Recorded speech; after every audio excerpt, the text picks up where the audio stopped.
और नीचे जो वो सब्सक्राइब का बटन है ना, उसको हिट करो। कहानी ख़त्म।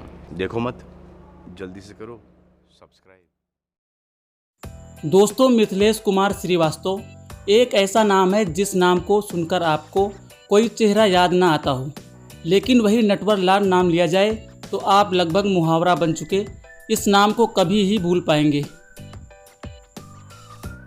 अपनी संगीन और चालाकी भरी ठगी से एक समय काफ़ी मशहूर नटवर लाल को ढूंढने के लिए भारत की पुलिस ने एड़ी से चोटी तक ताकत लगा दी थी, लेकिन ये ठग जितनी रहस्यमयी तरीके से हिरासत में लिया जाता, उतने ही ड्रामे के साथ फरार भी हो जाता था। नटवर लाल इंडियन हिस्ट्री में इकलौता ऐसा ठग था जिसने कभी किसी के पैसे नहीं छीने और ना ही कभी किसी हथियार का इस्तेमाल किया। वो अपनी जालसाजी और ठगी को अंजाम देने के लिए नॉवेल्स की कहानियों से आइडियाज़ लिया करता था। हर बार नटवर नए अंदाज और नए नए नामों के साथ ठगी किया करता था और यही वजह थी कि लोग उसे पकड़ नहीं पाते थे। बताया जाता है कि उसके शिकारों में ज़्यादातर मिडिल क्लास सरकारी कर्मचारी होते थे या फिर छोटे शहर के पैसे वाले व्यापारी, जिनसे नटवर लाल ताजमहल तक बेचने की डील कर लेता था। और ये आदमी 3 बार छोटे शहर के व्यापारियों से ताजमहल बेचने में सफल रहा।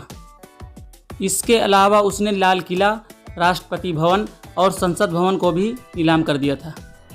लोग कहते हैं कि नटवर लाल ने अपनी ज़िंदगी में 52 से ज़्यादा नामों को यूज़ करके अरबों खरबों का चूना लगाया। यहाँ तक कि अपनी कन्विंसिंग पावर और अटूट विश्वास की वजह से नटवर लाल ने भारत सरकार से ये दावा भी किया था, अगर उसको मौका दिया जाए तो वो भारत को विदेशी कर्ज से मुक्त करवा सकता है। आपको ये बात जानकर काफ़ी हैरानी होगी कि नटवर लाल ने खुद का स्कूल सिर्फ इसलिए खोला था ताकि वो बच्चों की फैमिली का फाइनेंशियल कंडीशन जान सके। वो कई अमीरों के घर से लाखों रुपए लेकर फरार हो गया था। इसके अलावा फ्रॉड सिग्नेचर करने में नटवर लाल उस्ताद था। वो अपने इस टैलेंट की वजह से देश के नामी व्यापारी जैसे टाटा, बिरला, धीरूभाई अंबानी को भी अपना निशाना बना चुका था। उसने कई लोगों को लाखों रुपए के चेक और ड्राफ्ट देकर पैसे विड्रॉ करने के लिए कहा, लेकिन आगे चलकर वो पकड़े गए। नटवर लाल 100 से ज़्यादा केसों में दोषी पाया गया था, जिसकी वजह से 8 राज्यों की पुलिस उसे पूरी शिद्दत के साथ ढूंढ रही थी। नटवर लाल को उसकी ठगी के लिए 113 साल की सज़ा सुनाई गई, लेकिन कुल मिलाकर उसने 20 साल ही जेल की हवा खाई। नटवर लाल को 9 बार गिरफ्तार किया गया, लेकिन वो हर बार नए नए तरीक़ों से फरार हो जाता था।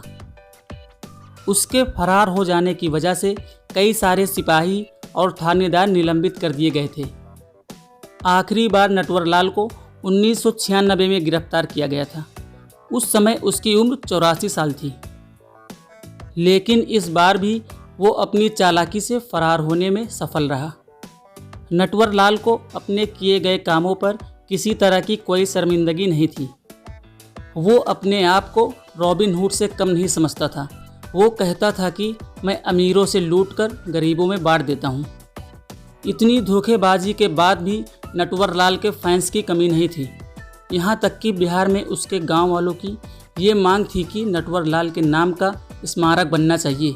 गांव के लोगों का मानना था कि नटवर लाल एक भला आदमी था और गरीबों की मदद करता था। दोस्तों, अभी भी नटवर लाल की मौत को लेकर असमंजस है। नटवर लाल के भाई गंगा प्रसाद श्रीवास्तव की बात माने तो 1996 में उन्होंने नटवर लाल का अंतिम संस्कार कर दिया था, लेकिन उनके वकील बताते हैं कि 25 जुलाई 2009 को उनकी मौत हुई। नटवर लाल के ऊपर 1979 में मिस्टर नटवर लाल के नाम की एक फिल्म भी आई थी, जिसमें अमिताभ बच्चन ने एक्टिंग करी थी। नटवर लाल की पर्सनल लाइफ की बात करें तो उनकी 2 बीवियां और एक बेटी भी थी, जिसकी शादी एक भारतीय सिपाही के साथ हुई थी, लेकिन नटवर लाल को पनाह देने के लिए उन्हें भी कसूरवार माना गया था। दोस्तों, आपको वीडियो कैसी लगी कमेंट बॉक्स में बताइए।